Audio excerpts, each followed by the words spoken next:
Take out a piece of paper, write down everything you want in that person, and then become it.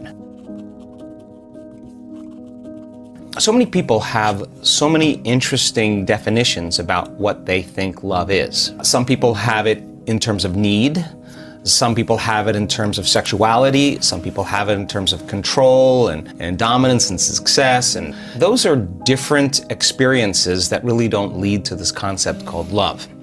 And so my theory in a relationship, I was in Australia for 3 weeks, and I was on all these television shows and all these radio shows, and by the end of this tour, I was at the Establishment Hotel in Sydney, and I was sitting with the CNN reporter, an attractive woman, and she said, how come I can't create the relationship that I want? I said, let me ask you a question.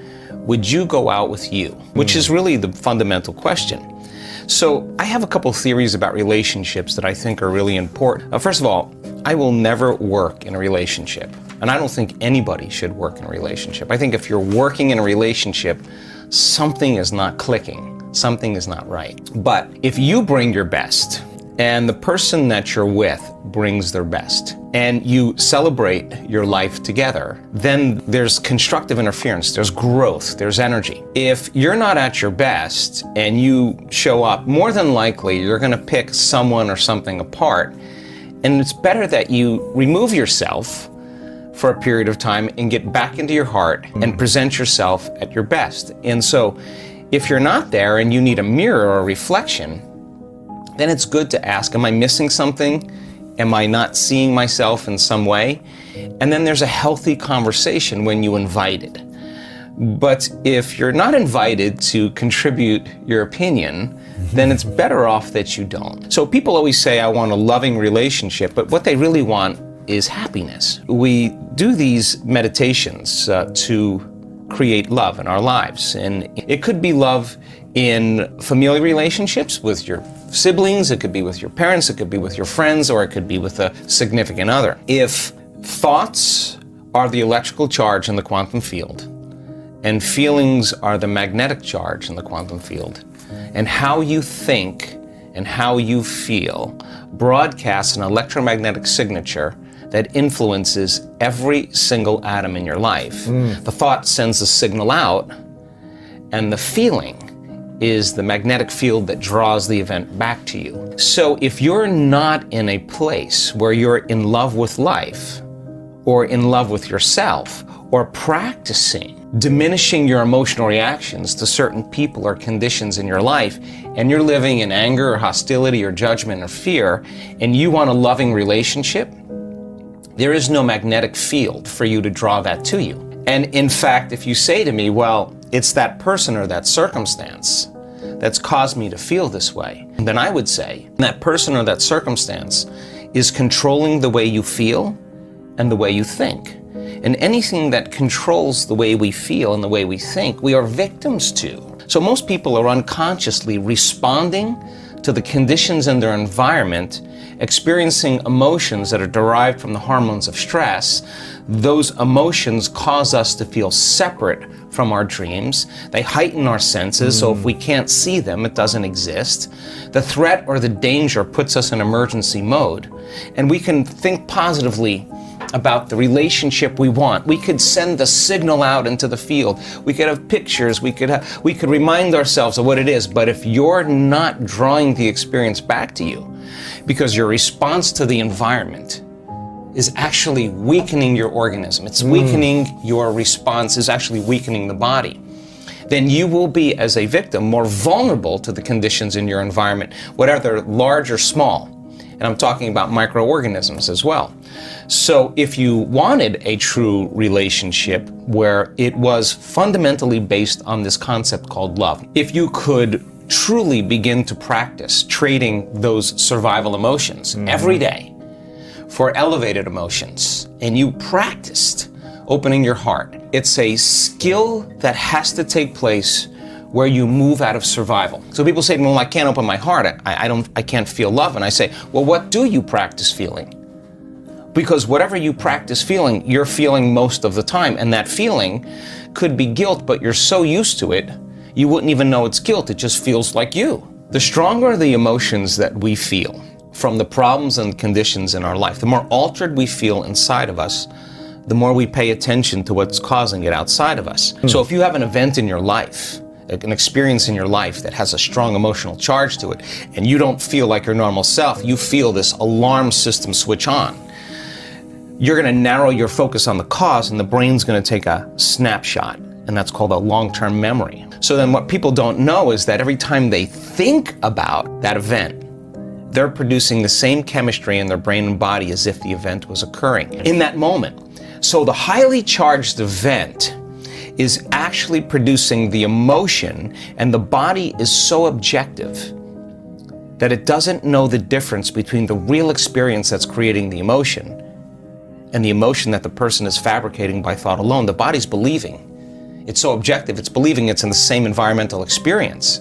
So the highly charged emotional events, some people think of their ex, and the thought of that person makes them feel out of balance. So all you need is an image and an emotion, a thought and a feeling, a stimulus and a response, and you're conditioning your body emotionally into the past. So now the memories, and this is just not in the brain now, it's in the body. That thought of that person is actually creating a response in the body that's consuming the body's energy for growth and repair, consuming the body's energy to create, because in survival, it's not a time to create. In survival, it's time to run, fight, and hide.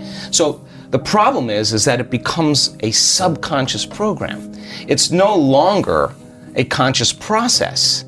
It now is a subconscious process. So now the body has been conditioned into resentment, into unhappiness, into fear, anxiety, whatever it is. And so it's back to our concept of bringing love into your life. So you say to that person, okay, open your heart. And they're going to say, are you kidding me? I was injured. Yeah. I was hurt. I'm not going to do that. Let me see your cards first, right? Once I see your cards, then I'll open up a little bit. So we protect this. The research shows that the long-term effects of those stress hormones are pushing the genetic buttons that are creating disease. The body can't live in emergency mode for that period of time.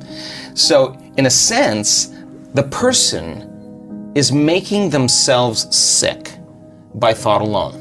Their thoughts are making them sick, literally. The problem is now the body is conditioned into the past, and it's the mind. The body becomes the mind emotionally. So now all of this energy is stored in the body, and now the person now has to leave their unhappiness and step out into the unknown.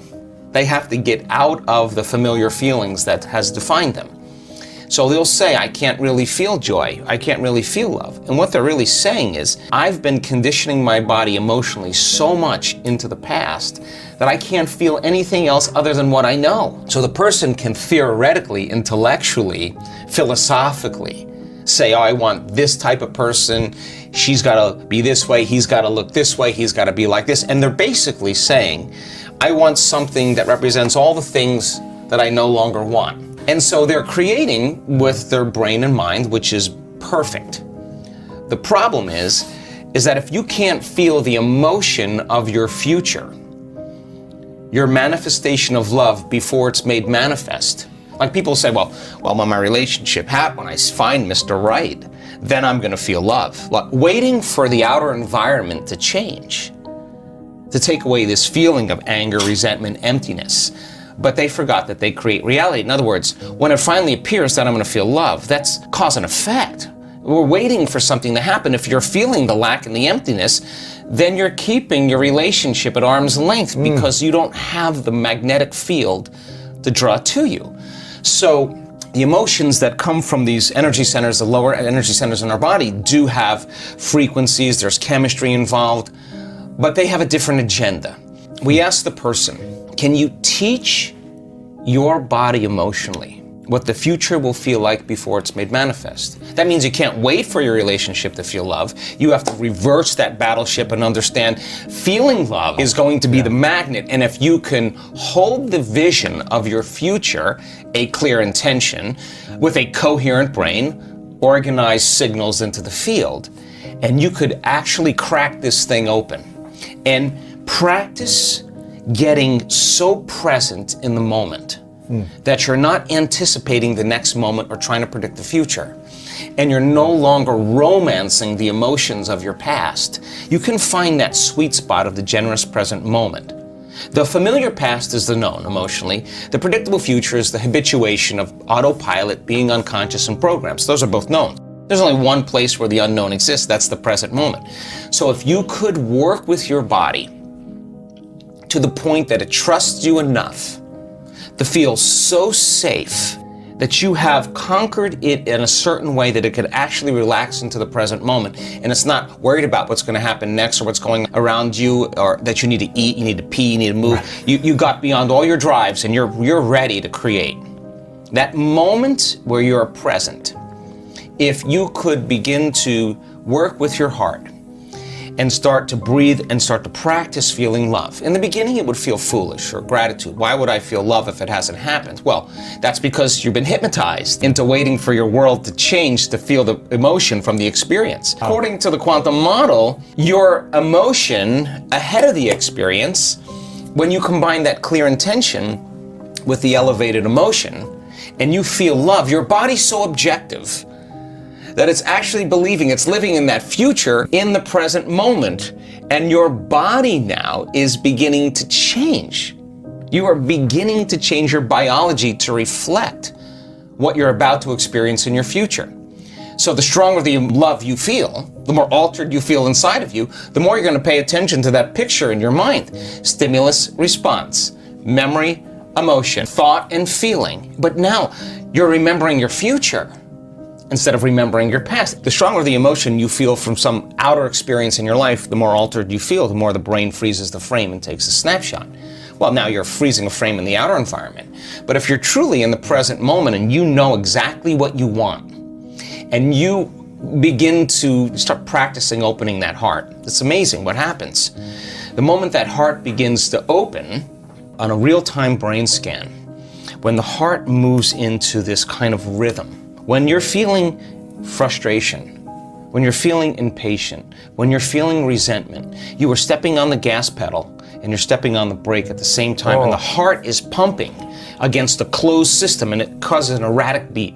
It becomes incoherent, and energy literally leaves the heart. Now, you no longer believe in your future. You can't put your heart into your future. You can't trust the outcome because there's no energy there. It's being used and consumed somewhere else, so energy is leaving the brain as well. Once energy starts to move into the heart, we've seen this so many times, and it starts to beat in this rhythm, like banging a drum or dropping a pebble in water, pebble after pebble.